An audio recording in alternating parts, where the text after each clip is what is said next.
बहुत समय पहले की बात है। कर्णपुरा गांव में प्रीति नाम की एक लड़की एक टूटी फूटी झोपड़ी में रहती थी। प्रीति एक अनाथ लड़की थी। कुछ वर्षों पहले एक प्राकृतिक आपदा में उसके माता पिता की मृत्यु हो गई थी।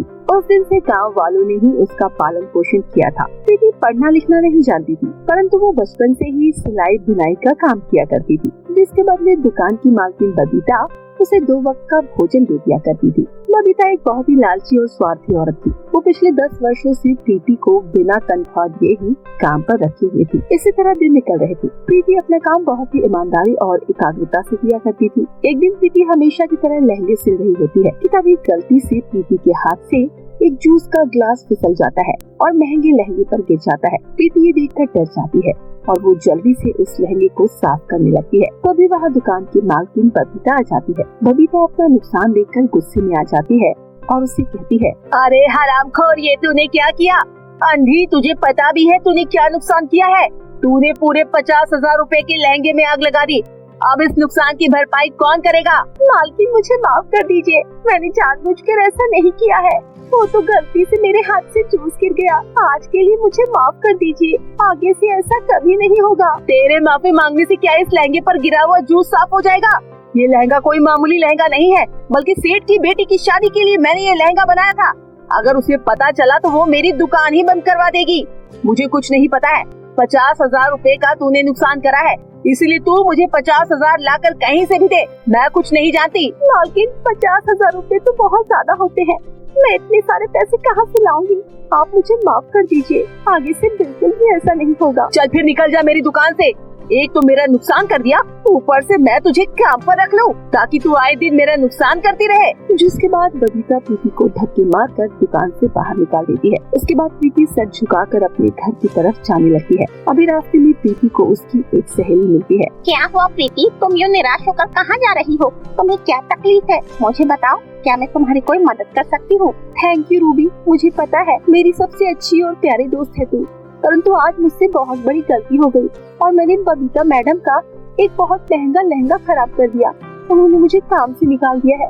अब मैं क्या करूँगी और कहाँ जाऊँगी? तो चिंता मत कर प्रीति, जो होता है अच्छे के लिए होता है। वैसे भी तेरी वो मालकिन तुझे तनख्वाह नहीं देती थी और भला बुरा भी कहती थी। तो गांव में जाकर काम ढूंढ, जरूर तुझे उससे अच्छा काम मिल जाएगा। इतना कहकर प्रीति की सहेली रूबी वहाँ से चली जाती है। उस दिन प्रीति घर आकर भूखे पेट ही सो जाती है। अगली सुबह प्रीति गांव की हर दुकान पर काम मांगने जाती है, परंतु प्रीति को कोई काम पर रखता ही नहीं। प्रीति निराश होकर घर वापस आ रही होती है कि तभी रास्ते में उसे एक बूढ़ी दादी घायल अवस्था में मिलती है। प्रीति उन बूढ़ी दादी को देखकर कहती है, अम्मा जी, ये क्या हो गया आपको और आपकी ये हालत कैसे हो गई? इसके बाद प्रीति जैसे तैसे करके बूढ़ी दादी को अस्पताल पहुंचा देती है। अस्पताल वाले बूढ़ी दादी का इलाज शुरू कर देते हैं। तभी थोड़ी देर बाद एक डॉक्टर आकर कहता है, तुम्हारी दादी को बहुत गहरी चोट आई है, इसीलिए तुम्हारी दादी के इलाज में 50,000 रुपए का खर्चा आएगा। अगर उनका जल्दी से ऑपरेशन नहीं हुआ तो वो कोमा में भी जा सकती है। मुझे माफ करना डॉक्टर साहब, परंतु मैं इतने रुपए नहीं दे सकती। मैं तो एक अनाथ हूँ। ये दादी माँ मुझे सड़क पर घायल अवस्था में मिली, इसीलिए मैं इन्हें अस्पताल ले आई। कृपया भगवान के वास्ते इनका इलाज कर दो। मूर्ख लड़की, ये कोई धर्मशाला नहीं है जो मैं किसी सड़क चलते का इलाज कर दूं। जल्दी से अपनी दादी को लेकर यहाँ से चली जा। पता नहीं कहाँ कहाँ से आ जाते हैं भिखारी कहीं के। ऐसा मत कहिए डॉक्टर साहब, ये बूढ़ी दादी भी मेरी अम्मा जैसी है। मैं उन्हें ऐसे घायल अवस्था में छोड़कर नहीं जा सकती। आप इनका इलाज शुरू करिए, मैं पैसों का इंतजाम करती हूँ। इतना कहकर प्रीति अस्पताल से चली जाती है। मुझे उन बूढ़ी दादी को बचाना होगा हर हाल में। इतना सोच कर प्रीति गाँव वालों से मदद मांगने चली जाती है। प्रीति का इस दुनिया में कोई नहीं था। उसके पास अपना कहने को केवल एक टूटी फूटी झोपड़ी ही थी, जिस वजह से प्रीति की कोई मदद नहीं करता और उसे गांव वालों से फूटी कौड़ी तक नहीं मिलती। इसके बाद प्रीति उदास होकर जंगल की ओर जाने लगती है। प्रीति अपने मन की शांति के लिए एक नदी किनारे जाकर बैठ जाती है और भगवान को याद करते हुए कहती है, भगवान जी, मेरा इस दुनिया में कोई नहीं है, परंतु वो बूढ़ी दादी मेरे लिए सगी से भी बढ़कर है। मैं उनको इस तरह से तड़पते हुए नहीं देख सकती। कृपया मेरी मदद कीजिए। इस तरह बहुत देर तक बात करने के बाद प्रीति वापस घर की ओर जाने लगती है। तभी रास्ते में उसे एक सूखा पेड़ दिखाई देता है। प्रीति उस पेड़ को देखकर उस पर तरस खा जाती है और तुरंत नदी किनारे जाकर पानी भर कर ले आती है। इसी तरह प्रीति पेड़ को बहुत सारा पानी देती है। वो पेड़ प्रीति के व्यवहार से खुश होकर ढेर सारा सोना प्रकट कर देता है और कहता है, प्रीति बेटा, मैं जादुई पेड़ हूँ, परंतु कई वर्षों से मेरे ऊपर किसी ने पानी नहीं डाला। और मेरी सभी शक्तियाँ खत्म हो गई। आज तुमने मेरे ऊपर पानी डालकर मुझे वापस से जीवित कर दिया है। मैं तुम्हारा एहसान कभी नहीं भूलूंगा।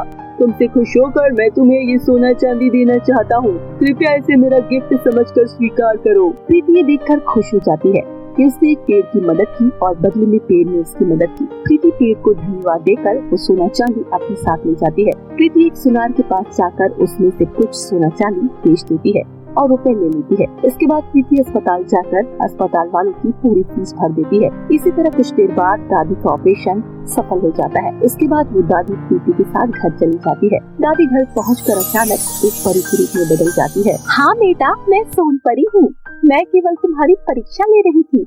मैंने देखा तुमने किस तरह इतनी मुसीबतें झेलने के बाद मेरी मदद की और मुझे घायल अवस्था में उठाया, मेरा इलाज करवाया। मैं तुमसे खुश होकर तुम्हें इस जादुई गाउन देना चाहती हूँ। इस जादुई गाउन की मदद से तुम जो मर्जी मांग सकती हो, ये तुम्हारी हर एक इच्छा पूरी करेगा। मुझे पता है तुम अच्छी सिलाई कढ़ाई जानती हो, इसीलिए तुम ये गाउन रख लो और इस गाउन की मदद से अपनी एक सिलाई की दुकान खोलना और ढेर सारा नाम कमाना। इतना कहकर वो परी वहाँ से गायब हो जाती है। इस तरह उस दिन के बाद प्रीति बचे हुए सोने चांदी को बेचकर एक दुकान किराए पर ले लेती है। प्रीति जादुई गाउन से कहकर अच्छे गाउन मंगवा लेती है और उन्हें सस्ते दामों पर बेचती है। प्रीति के गाउन इतने सुंदर और आकर्षक थे कि वो चुटकियों में ही बिक जाते थे। इसी तरह धीरे धीरे प्रीति गाँव की सबसे अमीर लड़की बन जाती है। ये सब बबीता से देखा नहीं जाता और वो प्रीति से जलने लगती है। एक दिन रात को छुप कर बबीता प्रीति को गाउन मांगते हुए देख लेती है। इसके बाद बबीता मौका देखकर रात होते ही वो गाउन चुरा लेती है।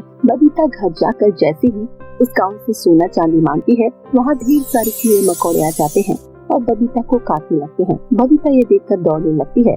भागते भागते प्रीति के घर पहुँचती है। मुझे माफ कर दो प्यारी बेटी, मैंने गलती से तुम्हारा वो जादुई गाउन चुरा लिया था। मुझसे बहुत बड़ी गलती हो गई, कृपया मेरी जान बचा लो। प्रीति देखती है कि बबीता को उसकी गलती का एहसास हो गया है, तो ये सब देखकर दोनों हाथ जोड़कर परी को याद करती है। प्रीति के ऐसा करने से परी वहाँ प्रकट हो जाती है और अपनी जादू से सभी कीड़े मकोड़ों को गायब कर देती है। इस तरह उस दिन के बाद से प्रीति और बबीता एक साथ हंसी खुशी से रहने लगते हैं और उन दोनों के जीवन में कभी कोई कमी नहीं होती। बबीता प्रीति को गोद ले लेती है और अब वो माँ बेटी बन जाते हैं। तो मेरे प्यारे दोस्तों, कैसी लगी आपको हमारी ये कहानी? हमें कमेंट करके जरूर बताएं। अगर कहानी अच्छी लगी हो तो वीडियो को लाइक और चैनल को सब्सक्राइब करना ना भूलिएगा। फिर मिलती हूँ आपसे नई और मजेदार इंटरेस्टिंग कहानी के साथ। तब तक के लिए बाय बाय दोस्तों।